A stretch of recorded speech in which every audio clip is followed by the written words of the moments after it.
path. Whatever happened? Smudger, said Duke, was a show-off.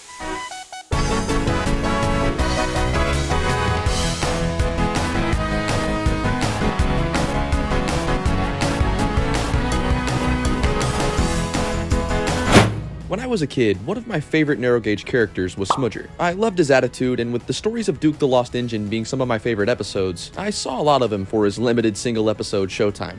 As a kid, I wasn't lucky enough to have an actual toy of Smudger, but nowadays I'm more of a modeler, and with the Bachmann-Reynaeus shell being perfect for the project, I decided I would try my hand at actually making a Smudger model myself. At first I was going to use my cabless Reynaeus after rebuilding a cab for him, but in the end chose to use a fresh shell with no prior work as to make sure the paint would lay correctly. I started with laying a couple of coats of gray primer. What I normally would do is section off areas like the cab and smoke box, as these are meant to stay black, but figured for this project I would go back and do that after the fact. So once I had let the primer sit for about a day, I sprayed the entire shell in army green, as well as the pistons on his chassis. I let that sit for several hours and would come back and apply a matte coat to make sure the paint was actually sealed. At this point I also decided to paint his smoke box and roof a proper black, and thankfully I was able to get both done quite cleanly. Using gold paint pins, I would go back over some of his details, and at this point moved to weather the model. The tail lamp you see on his backside is actually a spare I had from a Bachmann Oliver. I know it's a little big, but it looks quite nice nonetheless. But getting back to his weathering, I wanted it to be very noticeable but not overtaking the model. Smudger himself is a very dirty engine, but I didn't want my model to be too much. So I would opt to do it in streaks, and more heavily in smaller areas. And once that was done, sealed it in with matte clear. And for fun I would also add a crew into his cab, as I just love having areas like this filled. And now all he needed was some smaller details reattached and his face. The face took the longest to arrive. I had to actually buy two since the first one never came. But for this I wanted to use an Ertl Bertram, and found a fairly used one to take apart.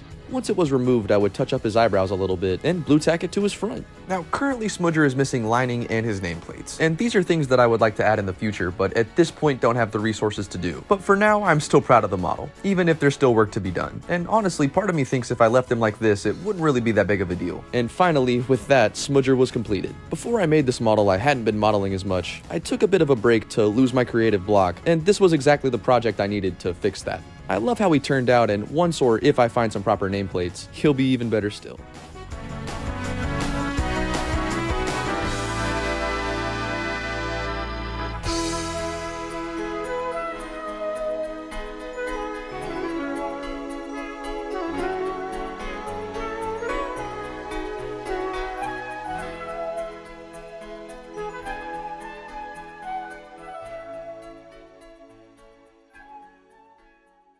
So, now that we know how I did it, and we've talked about him, let's see the Rough Rider in action.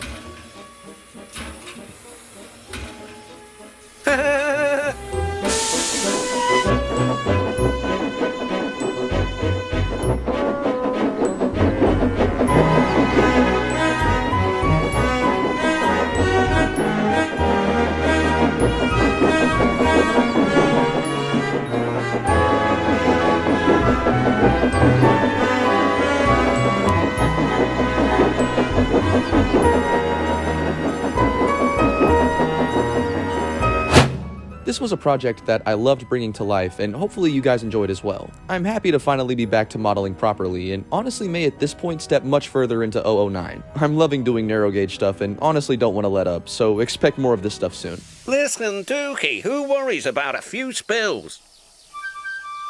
We do here, I said, but Smudger just laughed. And as always, thank you guys for watching, and I'll see you in the next one.